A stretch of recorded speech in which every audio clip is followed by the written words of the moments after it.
This company just can't catch a break. We'll explore more coming up.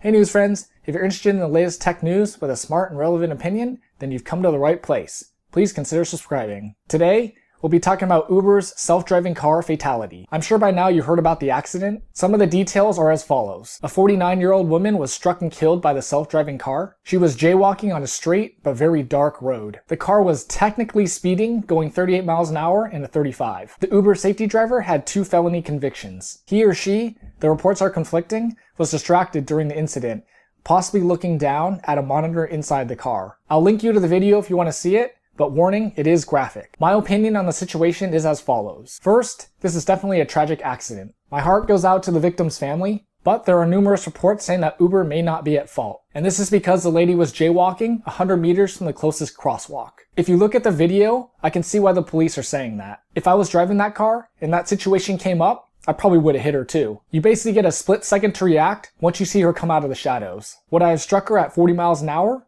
Probably not, but I definitely would have hit her. So how did this happen? I think the simple answer is self-driving cars are still in their infancy. They obviously aren't perfect and there's still bugs to be worked out. That's what sounds like happened in this case. I feel like everyone thinks just because it's a self-driving car that it's going to be perfect right off the bat. That it can handle any situation, no problem. But remember, there are years and years of data packed into this sophisticated computer that's analyzing everything.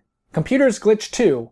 Honestly, I don't think anything is perfect. What wasn't perfect in this case was the light detection and radar sensors, LiDAR for short, failed to recognize the moving human. And what's even worse is she didn't dart out in front of the car, she was moving steadily across the road. The system is supposed to be able to see in the dark and detect things like this. And the reason the brakes weren't applied, like if a human was driving, is because the LiDAR system didn't detect the human, so it didn't think anything was there. I hate to say this, but this was bound to happen. Anytime you push technology, there's always going to be growing pains. This incident is that growing pain. Down the road, this technology will save a lot of people. This is just a blip in the road. This is one tragic accident, but Uber better take this data, learn from it, and apply it to make their cars more safe. They have to learn something from this, that way it doesn't happen again. It's like having experience. When you start driving, you have to learn from scratch. Well, this is Uber gaining experience to make their cars more closer to perfect. So from my standpoint, it's both parties' faults. No one way over the other. So I think that qualifies as a tragic accident.